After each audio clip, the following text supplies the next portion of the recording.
Welcome to Home Cinema and Tech Review. In this video, I'm just going to get inside of the frame but talk through what I am doing in this video. This is Optoma UHD35 4K projector with a 3600 lumens of power, lumen power not measured by me. So this is the ParisRhöne. It's at the discount time $499 and I reviewed it quite detailedly. So you can go back and forth to that video. Optoma was my projector. Right now it's in my office and I have used it for like 6 months, maybe even more, daily basis. So this is a good 4K projector with a good lens. That's why I've used it for a long time. So what I'm going to do in this video, I'm going to close the all lights in the studio, but in the different sections, I want you to see total screen to screen. First thing is first, I'm going to get the camera to my hand. And as you can see, for similar size of picture, okay, I need to touch the keyboard. For similar size picture, Optoma is one step back compared to the ParisRhöne, which means you need a longer throw distance for the Optoma. And we already know that Optoma UHD35 and many of the budget but price performance models from Optoma has longer throw ratio. So that's a plus on the ParisRhöne side. Considering ParisRhöne is half the price, yeah, we can all agree that ParisRhöne probably will be more price performance based. Without further ado, I'm going to click the button in the same time for both of them. One is playing internally, one is playing from laptop. Laptop giving 4K signal through the HDMI, but internal playback of the ParisRhöne is dropping frames at the 4K. Both videos are full HD, but we're going to take a look at the dynamic range and overall sharpness. Since the size is small, this size is about 70-inch-ish, so it's a TV size, and I'm going to hit play in the same time. Let's 1, 2, 3. And I'm going to hit the full screen from PC and I'm going to hit up. So we got pretty close playback and I need to probably dim down the volume of the ParisRhöne to make it 0. First impression is first. ParisRhöne has a lot more contrast when you look at the images. I will get the tripod closer for you. So this video is 4K 24p. You can make your judgments, okay? By the way, the Optoma is looking a little bit bigger. Let me just make it forward and try to match the size. And of course, when I do that, I need to recalculate, sorry about this, sharpness. As you can see, Optoma is extremely sharp. Let's take a look at the Optoma settings because we don't have too much of a settings at the ParisRhöne. So I'm going to look at the image settings of the Optoma. Right now is in the dynamic range of what? Auto. Okay. So what's the power mode then? So let's take a look at the brightness. This is brightness. Okay. And what's the mode? The mode of the Optoma. Let's take a look at this. I don't want you to see the pictures in the best, worst mode for the Optoma. Like if you can push the Optoma, I will push the Optoma. And I forgot about the Optoma settings. So lamp settings. Okay, which mode? We are in the, okay. So I'm going back. I forgot about the settings. So aspect ratio. And yeah, I found it. This is the Eco mode. Push the dynamic, Eco Plus, and even bright mode. So right now the Optoma is in the bright mode. And I'm going to have to dial down my exposure from the camera. Okay, I'm dialing it down to measure it up. I've just pulled it down just for you to understand.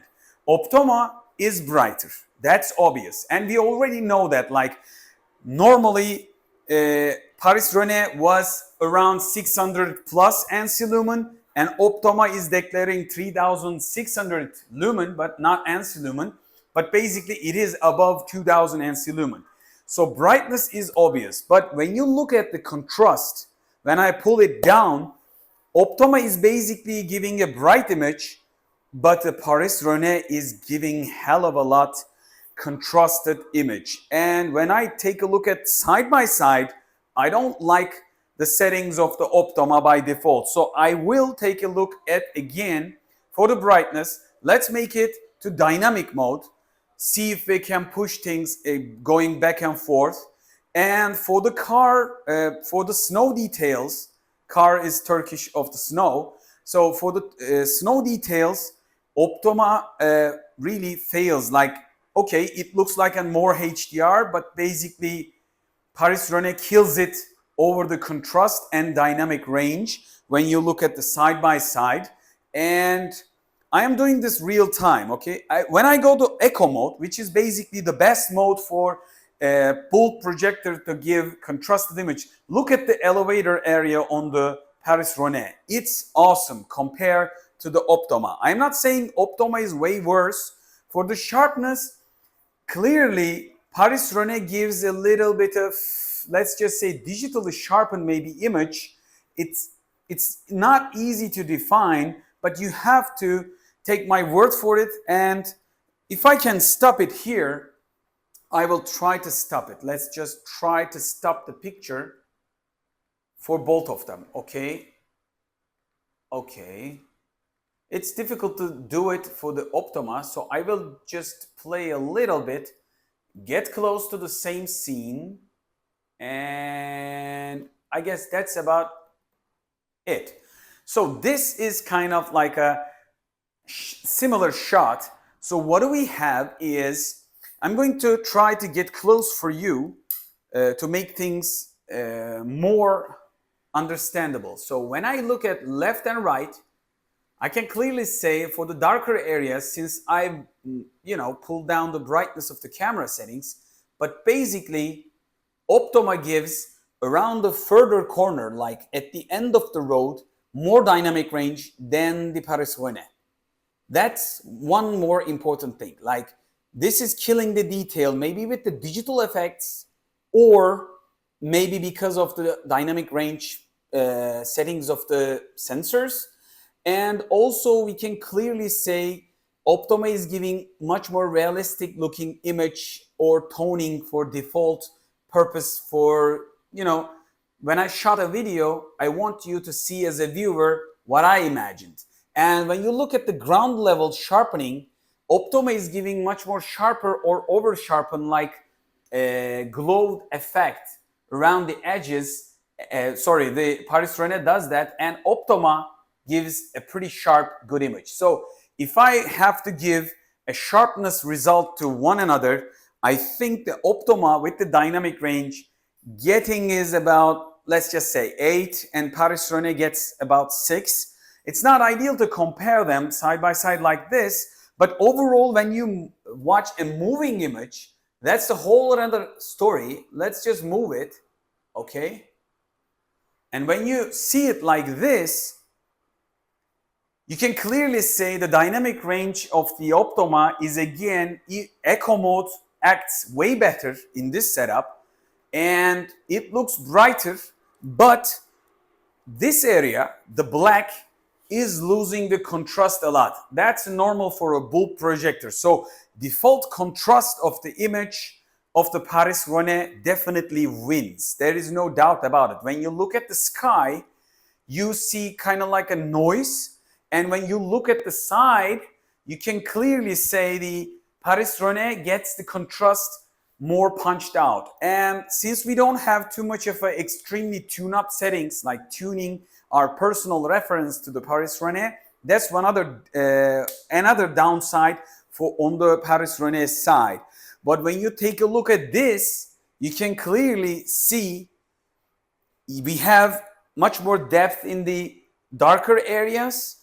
But again, we don't have the contrast in the windows. Just take a look at the green areas like trees and stuff, and also people's shoes. I don't know about you, but if I want to watch a video or a gameplay, I would probably prefer the ParisRhöne. It's maybe something weird to you, and I want to go back, choose another video, just make this test a little bit more interesting, okay? So I'm gonna go back, if I can, with the, like I told you in the early videos, early reviews, Juicy Fruit Dolby Vision. Let's just write that down. The Juicy Fruit Dolby Vision. Okay, so if we can find the same video from 8K Dream Color, and I'm going to open this up and stop this. This video is 3 hours, so it will give us again the dynamic range and the details. So okay, I will push to that, try to make them same. Sorry, this scene is taking some time, but as you can see, I'm getting closer. Again, I'm going to try just one more time. Okay, I am in the same spot, so I'm going to hit. Let's take a look at the resolutions before hitting the continue. I don't want you to get the wrong idea. This is Full HD and this is Full HD 60p. So I'm going to hit, okay, play. 1, 2, 3. Both of them are right now is on. I'm just going to do this full screen. So left and right. On the right, we got the Optoma. On the left, we got the ParisRhöne. It is obvious I would choose ParisRhöne because of the darkest areas of this basket. Clearly, blacks are more black. And when you take a look at this, okay, you're seeing a little bit of maybe more dynamic range at the back. But what would you prefer? I am asking you. Please write the comment section below. What would you like to see more? In my preference, even though I love the Optoma in the dynamic range in the first stage, I'm doing it right in front of the camera. Just this is my impressions. I'm not preparing myself to one another, as you can see. Right now, this area is bothering me because of the, blacks are getting much more lighter. This feels much better, in my opinion. Color-wise, Optoma's default color just goes yellow or greenish. That's an Optoma thing. You have to adjust the colors of the Optoma most of the time. I didn't like the colors of the Optoma UHD35. After I changed my Optoma to Epson 3LCD, I really love the colors more with the Epson. So that's my personal reference. And at the back, you're seeing a proper black, just like the wall itself. But this is getting grainish or pixelated. So which one would you choose? Probably 9 out of 10, I would go for ParisRhöne. When you go big, you might need brightness or you might need zoom of the Optoma. But don't forget about it. Optoma has a longer throw ratio compared to ParisRhöne. But one more thing, I need to go back a little bit, maybe to show you. Let's just go back. I will close the lights again, maybe. But I'm opening the lights, and lights are on, sorry. So this is the Optoma, and this is the ParisRhöne. As you can see, ParisRhöne is 30 centimeter higher than the Optoma because of the 50% throwing angle. That means you need to put Optoma in a certain place in a higher level. Placement of the Optoma will be difficult. The ParisRhöne will be difficult than the Optoma. And I mentioned in my dedicated 50% throw angle issue with the single LED or new generation projectors. So which one do you choose? This is the obvious scene. I would go left to the ParisRhöne. So with the conclusion, I want to open the lights and tell you my conclusion. So right now, thousands of watts of light has been opened. I would go for ParisRhöne, probably 8 out of 10. It's not the perfect projector. Smart functions are not the best. But when you consider the price is near half, maybe even lower, and it's giving extra 2-year warranty and 40,000 hours of LED life, and since we are considering the bulb changing lifetime of the Optoma, it's up to you. Optoma is giving more dynamic range in the darker areas if you're caring too much about this.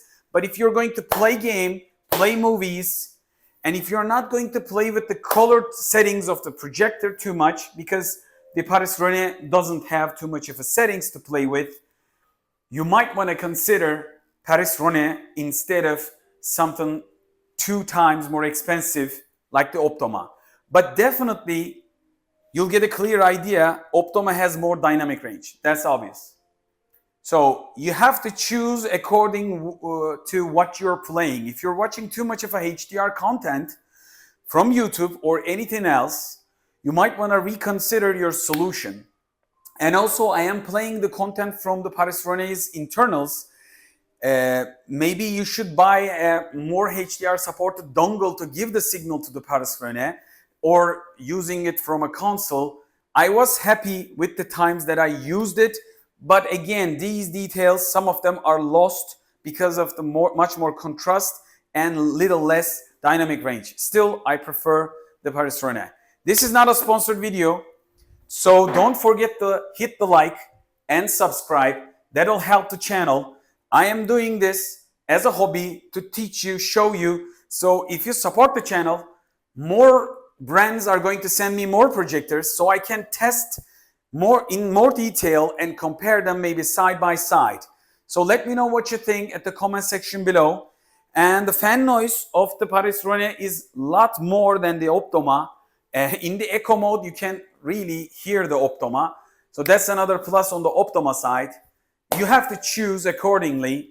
And that's about it. Hope to see you in the next video. Until the next video, hoşça kalın. Home Cinema and Tech Review. Bye.